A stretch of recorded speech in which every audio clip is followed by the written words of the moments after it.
कम से कम 10 माला भगवान के नाम की जपनी ही चाहिए।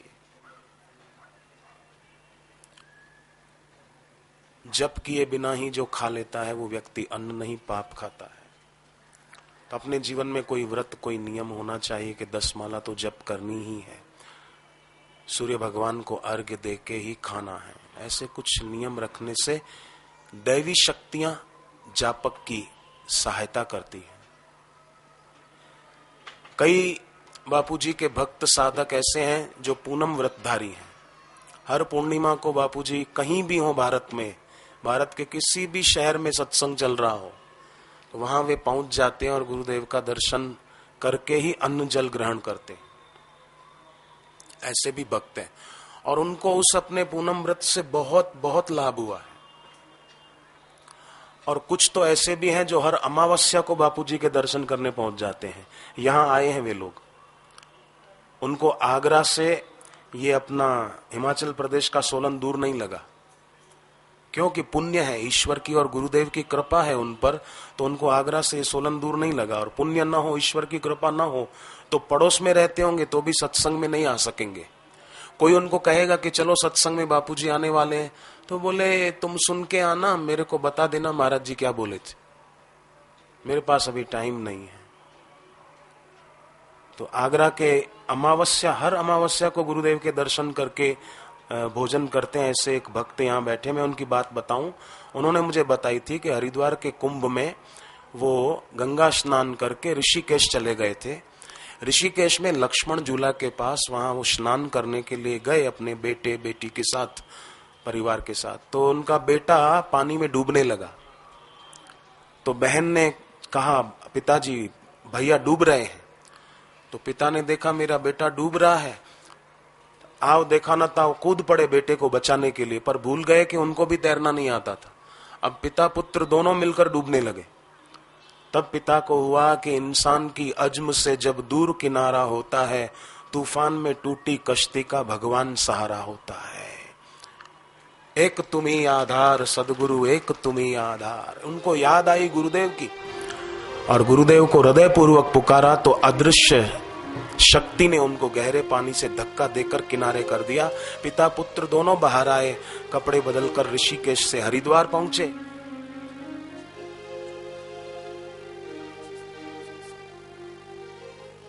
पूजी ने उसी समय कहा कि दो व्यक्ति अगर डूब रहे हों तो तीसरे को चाहिए कि उनको दूर से ही धक्का मार दे ताकि किनारे लग जाएं।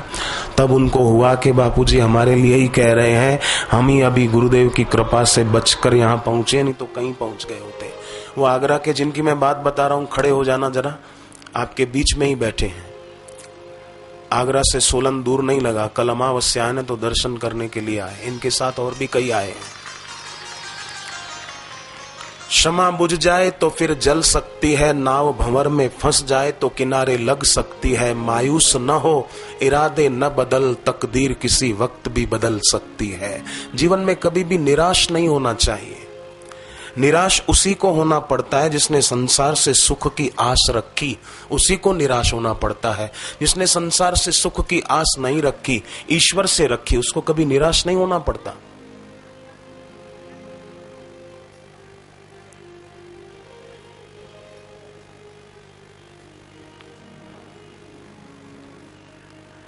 एक पैर एक नाव में रखे, एक पैर दूसरी नाव में रखे वो आदमी पार नहीं हो सकता। एक ही नाव में बैठे पार हो जाएगा। उसी प्रकार अपने इष्ट, अपने सदगुरु के चरणों में पूर्ण निष्ठा रखे, श्रद्धा रखे, तो जरूर उनकी कृपा से वो भक्त पार हो जाएगा। सर्वधर्मान परित्यज्य, गीता में भगवान ने कहा, माम एकम शरणम व्रज, अहम त्वाम सर्व पापेभ्यो मोक्षयिष्यामि मां शुचः। हे अर्जुन, तू एक मेरी शरण आजा, मैं तुझे संपूर्ण पापों से, भगवान ने कहा, मुक्त कर दूंगा। तू चिंता मत कर, अहम त्वाम सर्व पापेभ्यो मोक्षयिष्यामि मां शुचः। शोक न कर। हिमाचल प्रदेश में पिछले साल जब हम आए थे ना, तो मुझसे एक व्यक्ति ने पूछा था कि भाई आजकल कई टीवी चैनल वाले दिखाते हैं कि 21 दिसंबर 2012 को प्रलय हो जाएगी, सब मर जाएंगे, तो ये बात में कहां तक सच्चाई है? मैंने कहा पहली बात तो ये कि दुनिया जब भगवान ने बनाई तो किसी चैनल वाले से पूछकर नहीं बनाई थी कि बनाऊं कि नहीं बनाऊं।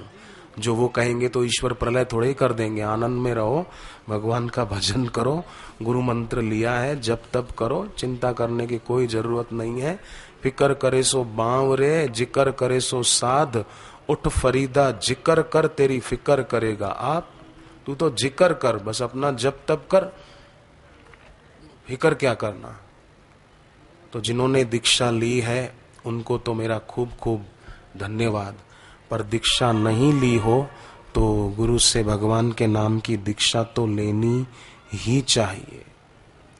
भगवान शिव जी ने कहा है, आप बोलना मेरे साथ, शिव जी के वचन है, देवी दीक्षा विहीनस्य देवी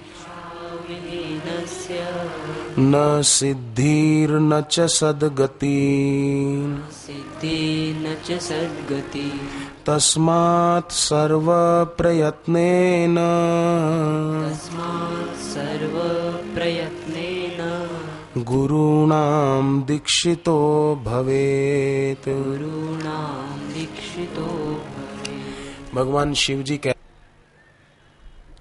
यमुना यमुनोत्री से जुड़ी है, नर्मदा अमरकंटक से जुड़ी है, गोदावरी ब्रह्मगिरी पर्वत से जुड़ी है, उनका मूल सजल है।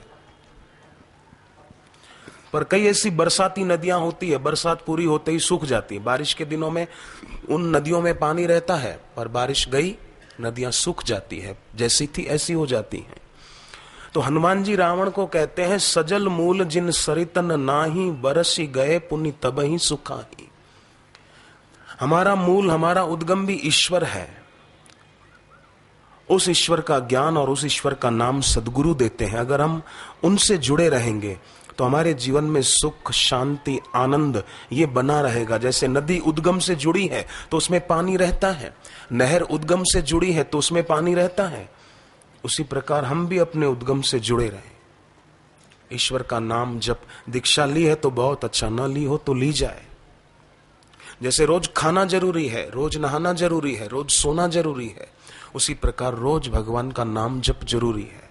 मनमाने ढंग से भी कर सकते हैं, राम राम राम राम कर सकते हैं, पर चपरासी किसी को कोई ऑर्डर दे दे तो वो किसी पर लागू नहीं होता। पर प्रधानमंत्री कह दे, राष्ट्रपति कह दे तो पूरे राष्ट्र पर लागू होता है। ऐसे ही गुरु के मुख से दीक्षा मिले। राष्ट्रपति तो एक राष्ट्र का होता है, दूसरे राष्ट्र पर उसकी हुकूमत नहीं चल सकती। प्रधानमंत्री एक देश का होता है, दूसरे देश पर उसकी हुकूमत नहीं चल सकती।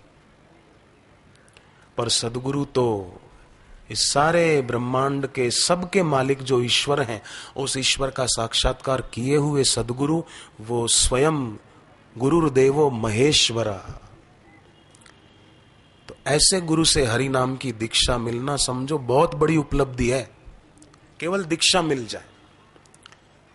भागवत के 6ठे स्कंद में कथा आती है कि अजामिल नाम का एक अति क्रूर व्यक्ति था। पहले तो बहुत अच्छा आदमी था, परंतु फिर संग ऐसा रंग।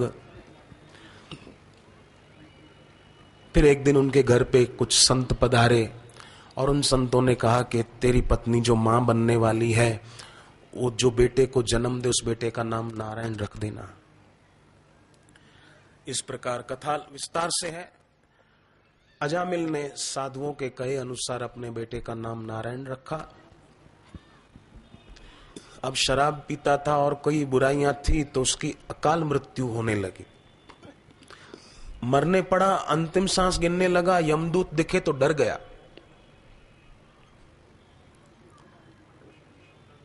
ऐसे तो कई लोग बोलते रहते हैं, इससे तो मर जाएं तो अच्छा, हम कितने दुखी हैं, मर जाएं तो अच्छा। पर मौत आती है ना, तब सब कांप जाते हैं। एक बूढ़ा आदमी गरीब जंगल से लकड़ियां काट के बाजार में बेचकर गुजारा करता था। तो एक दिन लकड़ी का गट्ठर उससे उठ नहीं रहा था, तो भगवान को उलाना देने लगा, कई जवानों को तूने दुनिया से उठा लिया, ए मृत्यु, ए मौत, मैं तुझे नहीं दिखाई देता? बूढ़ा हो गया, लकड़ियां ढोते ढोते, अब कितनी उम्र हमको और लकड़ियां उठा के ले जानी पड़ेगी? अब तो मुझसे लकड़ियां उठाई नहीं जाती, अब तो तू मुझे उठा ले। कई बच्चों को तूने दुनिया से उठा लिया, कई जवानों को उठा लिया, मैं नहीं दिखता क्या तेरे को? इतने में उस बूढ़े के कंधे पर पीछे से किसी ने हाथ रखा, काली काली छाया देखी, डर गया। बोले कौन? तो उसने कहा मैं मृत्यु हूं, तुमने कहा ना मुझे उठा लो, चलो तुमको लेने आई हूं। तो वो बूढ़ा बोला नहीं नहीं, मैंने मुझे उठाने के लिए नहीं कहा था, ये लकड़ी का गट्ठर उठवाने के लिए कहा था। तुरंत बदल गया याद। तो अजामिल ने यमदूतों को देखा, समझ गया, डर गया, अपने बेटे को पुकारने लगा, नारायण नारायण नारायण नारायण। कहां गया तू? अब नारायण नाम भगवान का है, भगवान नाम उच्चारण हुआ तो भगवान के पार्षद पधारे और यमदूतों को धमकाया कि तुम इसको लेने कैसे आ गए, जो भगवान का नाम ले रहा है और अभी तो इसकी 12 साल उम्र बाकी है, अभी से कैसे आ गए तुम? यमदूत तो चले गए। उसके बाद अजामिल 12 साल और जीवित रहा और बाकी के 12 साल उसने भगवान की भक्ति करते हुए बिताए। यमदूत जब वहां से लौट कर गए यमराज के पास और यमराज को कहा कि हम तो ऐसे ही लौट कर आ गए, उसने तो नारायण नारायण बेटे को पुकारा और भगवान के पार्षद आ गए, हमको धमका के भगा दिया।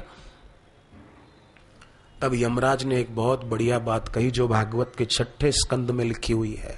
जब यमदूतों ने कहा कि भगवान के पार्षद आ गए, नारायण नारायण बोले भगवान का नाम ले रहा है, हमने तो उनको बोला ये तो अपने बेटे का नाम पुकार रहा है। तो बोले भगवान के पार्षद हमको बोले कि इसका बेटा तो कल पैदा हुआ, नारायण नाम तो ईश्वर का अनादिकाल से है, जहां भगवान का नाम होगा वहां तुम्हारा प्रभाव नहीं चलेगा, चलो भागो। इसलिए हमको लौट के आना पड़ा। तब यमराज ने कहा जिह्वा न वक्ति भगवत गुण नाम ध्येयम चेतश्च न स्मरति यत् चरणारविंदम।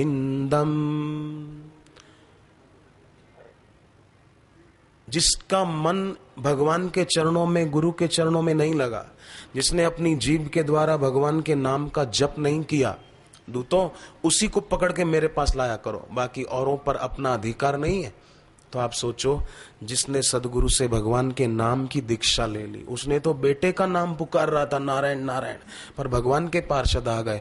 पर जिसने सचमुच गुरु से हरि नाम की दीक्षा ली और जप करता है तो सोचो उसको कितना लाभ है। ऐसे भक्त के लिए तो भगवान ने भगवत गीता के 6ठे अध्याय के 40वें श्लोक में कहा है, नहीं कल्याण कृत कश्चित दुर्गति तात गच्छति। पूरी भगवत गीता अगर आप पढ़ के देखें तो पूरी भगवत गीता में तात शब्द एक ही बार आया है। तात शब्द जो भगवान बोले हैं वो अत्यधिक प्यार का द्योतक है। भगवान बड़े प्यार से बोले हैं, हे तात। अगर कोई ऐसा कल्याणकारी काम करता है तो उसकी दुर्गति नहीं होती है, भले उसका शरीर छूट जाए, श्वास पूरे हो गए, वो मरकर ऊपर के ऊंचे लोकों में चला जाएगा, उसकी दुर्गति नहीं होगी, उसकी अधोगति नहीं होगी, उसका कल्याण होगा। और ऊंचे लोकों में भी पुण्य का फल सुख भोगने की उसकी इच्छा नहीं है तो भगवान ने कहा अर्जुन मैं उसको फिर किसी अच्छे कुल में दोबारा जन्म दिला देता हूं ताकि उसकी भक्ति जो अधूरी रह गई वो पूरी हो जाए और उसको भगवत प्राप्ति हो जाए। ऐसा भगवान ने भगवत गीता में 6ठे अध्याय में विस्तार से कहा है। पर आजकल लोग पढ़ते कहां हैं? आजकल कई लोग अखबार तो पढ़ते हैं सुबह उठकर, और अखबार में भी राशि फल वाला कॉलम ढूंढते हैं कि मेरी राशि में भाग्य में क्या लिखा है, जरा पढ़ूं तो सही। पन्ने पलटेंगे कि राशि फल वाला कॉलम कहां है। पर मैं आपसे कहूं भक्ति में और